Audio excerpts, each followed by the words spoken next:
As you mentioned, there were clashes in downtown Cairo and across the river in Giza that came after the sunset meal that marks the breaking of the fast during the month of Ramadan.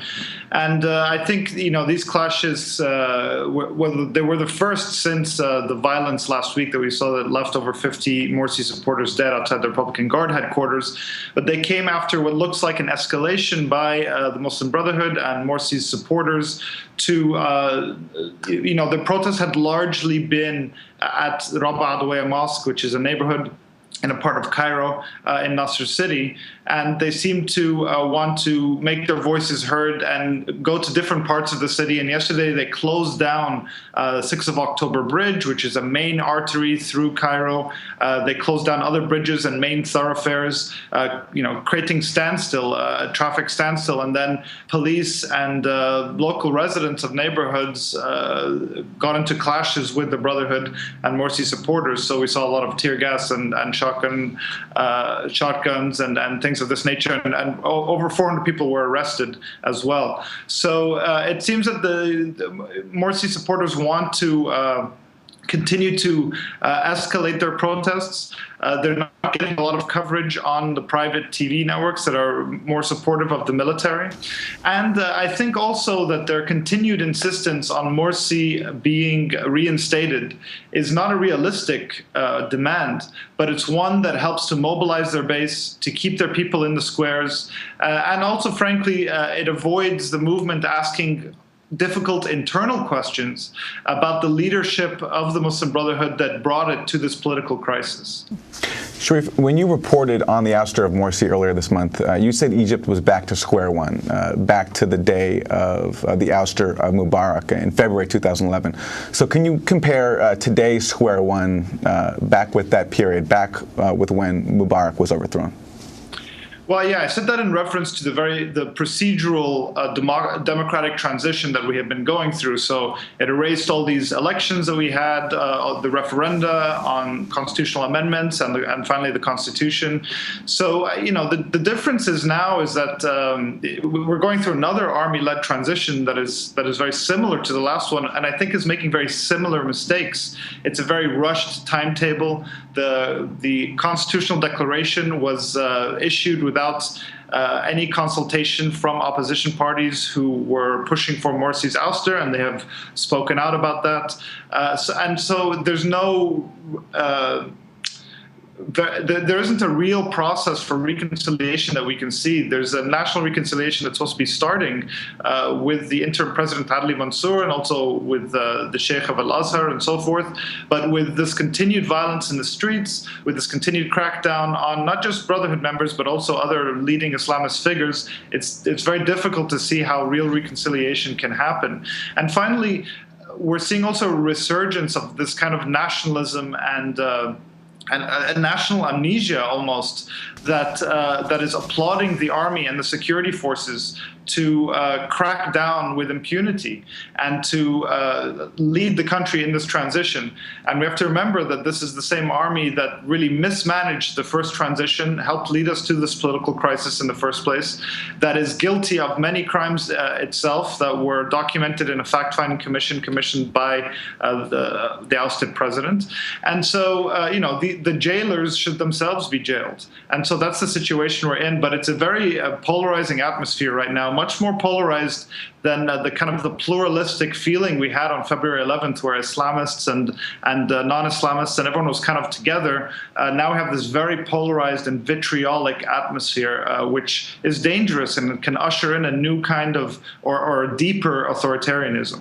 Associated Press reporter Matt Lee challenged State Department spokesperson Jen Psaki to say explicitly that the U.S. urged Egypt to release President Mohamed Morsi. Psaki would not oblige.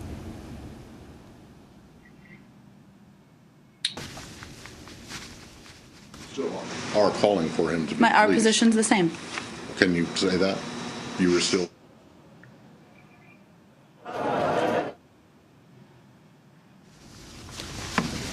The politically motivated detentions. Including of President Morsi. Yes. Can you say that? I think I just said it, Matt. I don't think we need to play this game. Can you use his name, please? because Deputy Secretary Burns was very careful not to mention his name. And so I would like to know, I mean, can you just say, if your position is the same as last week when you said we think that he should be released, can you say the same thing today? Do you just enjoy the sound of my voice? I do. Okay. I do. This is a serious question. Well, I realize it. She didn't say it last week. She just nodded and said yes. What do you think should happen to the president? Can I just finish? Hold on. Can you say? The question from last the week was, podium- do we agree with the call of the Germans? And I said yes. Our position is the same. But why can you not say? Matt, I'm not playing this game. Dana? It's not really a game. I mean, it's off of what Matt's saying, Okay. which is like, well, what do you think should happen to the former president of Egypt? Well, it's not for us to decide. It's for the Egyptian people to decide what his role will be moving forward. Could you take the question as to why uttering President Mohamed Morsi's name is taboo? I would like to know that answer. There you have the back and forth at the State Department with Associated Press reporter Matt Lee questioning State Department spokesperson Jen Psaki. Sharif, your response? Yeah, the State Department and the Obama administration are jumping through hoops to try and not really stake out any position that looks to be favoring one side or the other. It's very, if they say the word coup or that the military ousted Morsi, that triggers requirements by U.S. law for them to halt the aid, which is a cornerstone of U.S. foreign policy in the Middle East, 1.5 billion, 1.3 billion of which goes directly to the military. So the military is the main benefactor of U.S. aid and, of course, defense corporations in the United States. But, just a few days after Morsi's ouster, American officials said that they were going to go ahead with the delivery of 4 F-16 jets to Egypt as part of a 2010 agreement.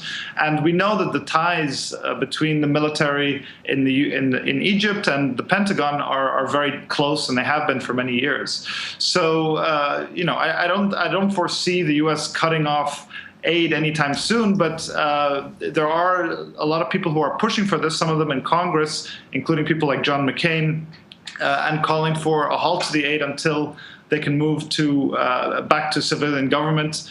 I think the head of the armed forces here was smart to very quickly, at least procedurally, hand over power to an interim president who's the head of Supreme Constitutional Court, and they're forming a technocratic cabinet. Of course, I don't think anyone has any misgivings about who's actually pulling the strings and who's actually in power, and that is the military. Sharif, what about the role of the old regime? We have reports now that basic services that were absent during Morsi are now coming back all of a sudden. Do you think that there was a deliberate effort to destabilize Morsi's government? And how is that playing out now?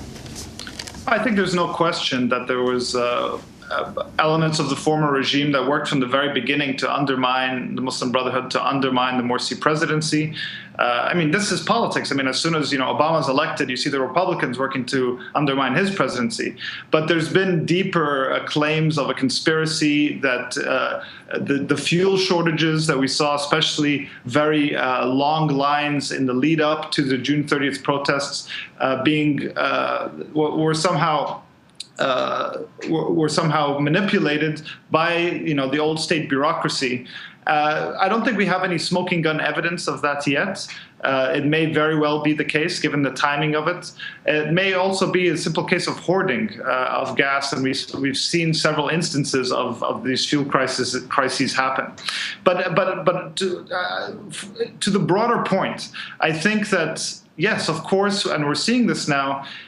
The elements of the former regime, the state security apparatus, the military, looking to ride a very legitimate wave of popular anger and popular unrest at Morsi, and looking to reassert itself in the post-Morsi period. And we're seeing that happen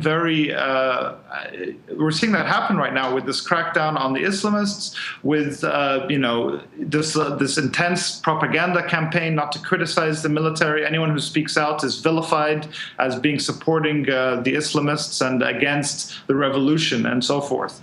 So, it's a very complicated situation, and I think there's a very fine line of people, and I think it may be growing a bit, people who support June 30th and the popular uprising against Morsi, but who are against July 3rd, the military coup that overthrew him, and would have liked to have seen the popular uprising continue, not be halted by this coup and the army instilling this roadmap. But they're, I think, in a minority right now. But if history is any judge, recent history in Egypt, then people, as we've seen so many times, if this authoritarianism continues, I think we're going to see another mass mobilization that will, look to overcome that authoritarianism. Sharif, one of the people the New York Times is focused on, reportedly playing a key role in the protests, Naguib Sawiris, the billionaire and opponent of Morsi's Muslim Brotherhood, who said he backed the opposition group Tamarad by donating offices, boosting media coverage, even commissioning a music video without the group realizing he was involved. They talk about him as being involved with those energy shortages, and the minute Morsi was out, suddenly the gas was flowing. What is the significance of him? Where does he fit into the political landscape and this connection to Tamarad? Well, I mean, in some ways, I think that this is being overplayed. But Naguib Sawiris is Egypt's richest businessman. He's a telecommunications tycoon who had comfortable relations with the Mubarak regime, and made much of his fortune during that time. However, and he founded a political party called the Free Egyptians Party. He ran and opposed Morsi and the Brotherhood and was very outspoken against them. So he's a member of, the formal political opposition. The fact that he helped fund Tamarad, apparently without Tamarad's knowledge, I don't find that surprising. This was a political campaign, a petition against the president. So, I think this speaks to the larger point. Was there figures who look to benefit from Morsi's ouster that were either tied to the former regime or would benefit economically or politically? Of course there was. And, I think we saw them manipulate and aggravate existing tensions against the Morsi government to help topple him. However, that doesn't, I think, take away from there was over 9,000 protests and strikes against Morsi in his year in office. So there was a legitimate popular uprising that was happening as well. And like we've seen so many times in the past, these state elites are riding this wave of anger to jockey themselves into power and keep essentially the structure of the authoritarian state intact. So this has happened time and again. And unfortunately, I don't think a lot of people have learned from the experience of the past. And the military has come back to wide applause from many sectors of Egyptian society. So we'll have to see what happens going forward.